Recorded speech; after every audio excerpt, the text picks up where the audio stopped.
গত রাতে 10:30টার পর আমরা সবাই বাইরে বেরিয়েছিলাম চা খাওয়ার জন্য। কিন্তু চা খেতে খেতে হঠাৎ মনে হলো সবার যে আজকে রাতে আমরা চিকেন ফ্রাইটা খাই।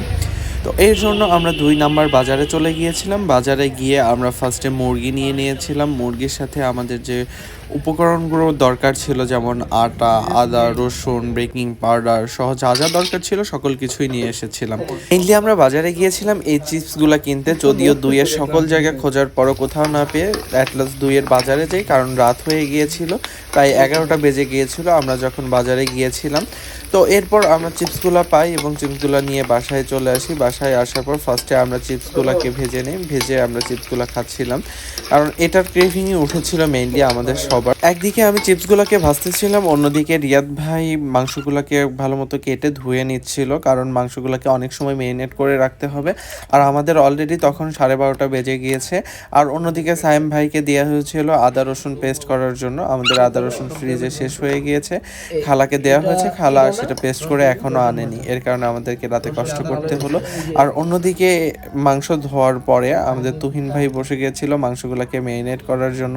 ফার্স্টে রসুনের রস দিয়েছিল, কারণ যেহেতু ছেঁচা হয়েছিল এগুলো ভালো মতো হয়নি, মুখে বাঁধবে, এর কারণ এরপর আদার রস, এরপর পরিমাণ মতো মরিচ গুঁড়া, হলুদ গুঁড়া, একটু ধনে গুঁড়া, একটু মুরগির মশলা, আর অ্যাটলাস দিয়েছিল হলো সরিষার তেল দিয়ে বেশ ভালো মতো ম্যারিনেট করে রেখেছিল।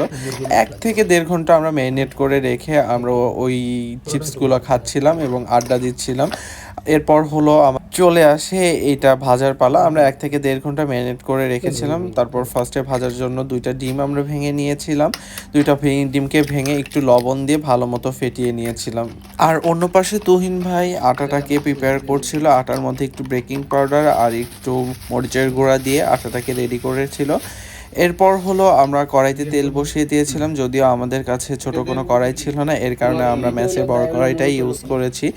এরপর তুহিন ভাই তার মেইন প্রসেসিংয়ে চলে যায়, আমি ভিডিও করতেছিলাম আর রিয়াদ ভাই তুহিন ভাইকে হেল্প করতেছিল। ফার্স্টে চিকেনগুলোকে ডিমের মধ্যে ডুবিয়ে এরপর আটার মধ্যে মতো মাখিয়ে নিয়ে এটাকে একটু ঝাড়া দিয়ে দিয়েছিল যাতে বাইরের আটাগুলো পড়ে যায়, দেন হলো গরম তেলের মধ্যে ছেড়ে দিয়েছিল।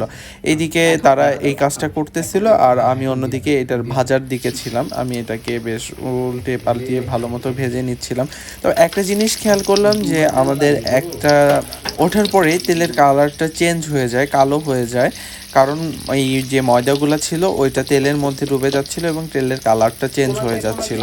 যদিও এরপরও আমরা ভাজতেছিলাম আর আমাদের কড়াইটা বড় হওয়ার কারণে মাংসগুলো ভালো মতো ডুবতেছিল না, তারপরেও যতদূর সম্ভব ভেজে নিচ্ছিলাম। এটা ছিল আমাদের চিকেন ফ্রাইয়ের ফাইনাল লুক।